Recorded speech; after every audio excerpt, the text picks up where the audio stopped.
खेड़ा पंचायत के वर्तमान पैक्स अध्यक्ष उदय कुमार सिंह जी हमारे साथ बने हुए हैं। आइए मिलते हैं इनसे और जानते हैं एक पैक्स के दायित्व के बारे में कि एक पैक्स का क्या दायित्व होता है और एक पैक्स अध्यक्ष जो है किस तरह से अपने दायित्व का निर्वहन पंचायत स्तर पर करता है। स्वागत है आपका डेली लाइव न्यूज चैनल में सर। हाँ जी, नमस्कार। और सबसे बड़ी बात यहाँ पर यह आ रही है कि पैक्स को कृषि साख सहयोग समिति कहा जाता है, तो पैक्स इस समिति को चलाने के लिए किन किन सदस्यों की जरूरत होती है? 12 सदस्य होते हैं इसमें जी। एक अध्यक्ष होता है, 3 सामान्य दर्जा से आते हैं जी। 2 महिला सामान्य महिला होती है, 2 अति पिछड़ा सीट होता है, इसमें 1 महिला 1 पुरुष होता है, एक पिछड़ा में होता है 1 महिला पुरुष, एक अनुसूचित जाति जनजाति में 1 महिला पुरुष। 12 सदस्यीय टीम होती है। बिल्कुल। पैक्स में जो है पैक्स प्रबंधक भी होते हैं जो उसका सदस्य होते हैं, तो उनका क्या दायित्व होता है पंचायत स्तर पर? पैक्स प्रबंधक का दायित्व तो माने अध्यक्ष से कम का थोड़े है। जो भी काम अध्यक्ष करेगा उसका निर्वहन होता है, उसमें सिग्नेचर वगैरह भी उसका होता है कि ना, हर जगह उसका काम है जी प्रबंधक का। इकाई के सदस्य भी होते हैं हर समुदाय से, जैसा कि आपने कहा, तो उनकी क्या जिम्मेदारियां होती हैं सर? अभी तो हमारे यहाँ केवल धान खरीद चलता है जी। नहीं, जो कार्यकारिणी के सदस्य हैं उनकी क्या जिम्मेदारियां होती हैं? जिम्मेदारियां हम मेंबर लोगों को बुलाते हैं, मीटिंग करते हैं, जो उन लोगों को कहना है। तो हमारे यहाँ केवल एक धान की खरीदारी होता है, तो हम दूसरा क्या बात करेंगे। बिल्कुल। और आपका क्या दायित्व होता है पैक्स में, यानी कि एक पैक्स अध्यक्ष का क्या दायित्व होता है? हमको जो दायित्व उन लोगों के द्वारा जो मिलता है कि अगर हम इस काम को नहीं कर सकते हैं, वो भी काम उन लोगों का ब्लॉक में बैठ कर करा देते हैं। इसलिए कि मैं इससे पहले मुखिया भी रहा हूँ, 2011 से 16 तक मैं मुखिया रहा हूँ। तत्काल मैं व्यापार मंडल का अध्यक्ष भी हूँ। बिल्कुल। व्यापार मंडल का अध्यक्ष मैं दूसरा बार चुनाव जीता हूँ। अब पैक्स में आपको 2009 से आज तक है। बिल्कुल। लेकिन एक पैक्स के नेतृत्व में आने वाले कौन कौन से कार्य होते हैं जिसको लेकर के पैक्स जो है पंचायत स्तर पर अपने दायित्व का निर्वहन करता है? इसमें खाद बीज का लाइसेंस है जी। उसमें सरकार के द्वारा ये हुआ कि उसमें जो एक प्रबंधक को इतना माने BSc करना होता है तब लाइसेंस मिलेगा। इसमें सब बंद हो गया।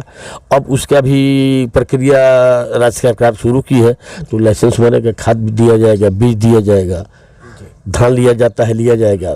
गेहूँ भी खरीद होती है, लेकिन गेहूँ का मार्केट इससे अधिक है, लोग नहीं दे पाते हैं। लेकिन मान के चलिए कि धान की खरीद की बार बार आप जिक्र कर रहे हैं, किसान को धान अगर पैक्स को देना हो तो उसके लिए क्या प्रक्रिया है? पहले अपना आवेदन ऑनलाइन कराएगा जी। हमको लेकर आवेदन का सारा कागजात दे देगा। किस पोर्टल पे ऑनलाइन करवाना होगा? वो सहकारिता विभाग के पोर्टल पर होता है। उसके बाद उसका टाइम देगा, हम धान लाएगा, धान जांच करके उसका धान लिया जाता है। बिल्कुल। तो उसके लिए आवेदन करने के लिए कौन कौन से कागजात की आवश्यकता होती है? उसमें आपको LPC हो या रसीद हो जी। मैंने अब तो ऑनलाइन रसीद होना चाहिए, 2 साल से ऑनलाइन रसीद कट रहा है, या LPC हो। इसके बाद वोटर आई कार्ड, मैंने आधार कार्ड, बैंक अकाउंट। इसके बाद पोर्टल पर जो ऑनलाइन कीजिएगा उसका एक पन्ना निकलता है, वो 4 चीज लगता है। तो जो आप लोग बैंक पासबुक लेते हैं वो क्यों लिया जाता है पैक्स में? इसलिए कि जो ऑनलाइन कागज निकलता है ना, तो उस पर जो बैंक का नंबर दिया है, बैंक अकाउंट नंबर, उसको मिलाने के लिए हम लोग लेते हैं कि कहीं उसमें कोई डिफॉल्टर हो जाएगा तो पैसा दूसरे जगह चला जाएगा। यानी कि कहा जाए तो सरकार जो है बिचौलियों को हटा करके डायरेक्ट किसान को ही पैसा देती है खरीद का। जी जी जी। तो ऐसा कहा जाता है कि हरित क्रांति के अंतर्गत पैक्स अध्यक्ष को tractor, trolley, rotavator, cultivator, harvester, कृषि यंत्र और कृषि उपकरण दिया जाता है, तो वो क्यों दिया जाता है पैक्स को? इसलिए कि जो उसके मेंबर हैं उनको कम दाम में जी।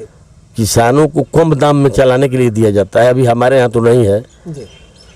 हमारे ब्लॉक के अंदर 3 जगह मिला हुआ है, आंध्र में मिला हुआ है, आसाम में मिला हुआ है और भवराजपुर मिला हुआ है। इसके बाद और किसी को नहीं मिला है। तो सर, डेली लाइव न्यूज के माध्यम से आपको आपके पंचायत खेड़ा की जनता भी देख रही है, आप अपने नेतृत्व को लेकर और पैक्स के दायित्व को लेकर जनता से क्या कहना चाहेंगे? सुबह से लेकर शाम तक जनता के काम में रहते हैं जी। पैक्स रहें न रहें, हम मुखिया नहीं हैं तो भी काम करते हैं मुखिया का जी। जो लोगों का काम है, किसी को वृद्धा पेंशन कराना, किसी का वृद्धा पेंशन नहीं आ रहा है, रुक गया है, उसका काम कराना, आय निवास बनाना, किसी का राशन कार्ड बनवाना, इस सब हम काम में लगे रहते हैं। बिल्कुल। आज भी मैंने 2021 में चुनाव लड़ा तो मात्र 17 वोट से चुनाव हार गए। बहुत माने नॉमिनल, माने वो अपनी गलती कहिए, उसमें क्या कहा जाए, बात कहिए। बिल्कुल।